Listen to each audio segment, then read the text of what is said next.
বিভিন্নভাবে আমার উপর কষ্ট পেয়েছেন তাদের উদ্দেশ্যে একজন সাবেক এমপি হিসাবে আমি দুটি কথা বলতে চাই।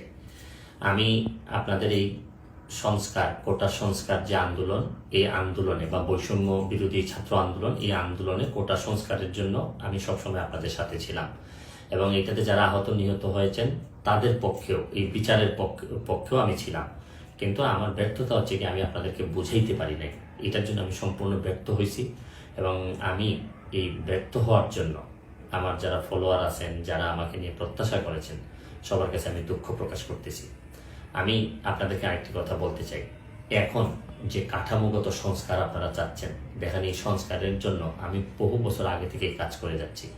আপনারা দেখেন এই দুর্নীতির বিরুদ্ধে যুদ্ধ গত 15 বছরে আপনারা যে 2-3 জন মানুষ দুর্নীতির বিরুদ্ধে সোচ্চার ছিলেন, এর মধ্যে হয়তো আমাকে একজন আপনারা পাবেন। আপনারা জানেন যে আমি এস আলমের বিরুদ্ধে নিজে বাদী হয়ে মামলা করছি টাকা পাচারের জন্য। আপনারা জানেন যে আওয়ামী লীগের বর্তমান কমিটির যিনি প্রচার সম্পাদক আব্দুস সুবহান গোলাপ, তার আমেরিকাতে 9 বাড়ি থাকা নিয়ে আমি নিজে বাদী হয়ে মামলা করছি।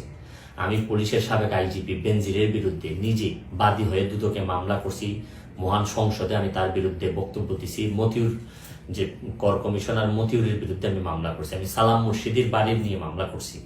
আমি সালাউদ্দিন, কাজী সালাউদ্দিন যে ফুটবলের দুর্নীতি নিয়ে আমি কথা বলছি। ওসি মুয়াজ্জেমের বিরুদ্ধে আমি নিজে মামলা করছি, করে তার 8 বছরের সাজা হয়েছে ডিজিটাল নিরাপত্তা আইনে। আপনারা জানেন যে জীবনে যত ঝুঁকি ছিল, আপনারা জানেন যে এই কোটা আন্দোলন শুরু হওয়ার 2 সপ্তাহ আগে আমি প্রেস কনফারেন্স করে বলতে বাধ্য হয়েছি, আমি জিডি করছি যে আমার জীবনের উপর হুমকি আছে এইসব দুর্নীতির বিরুদ্ধে প্রতিবাদ করতে গিয়ে। সুতরাং আমি এই যুদ্ধে সবসময় চেষ্টা করছি।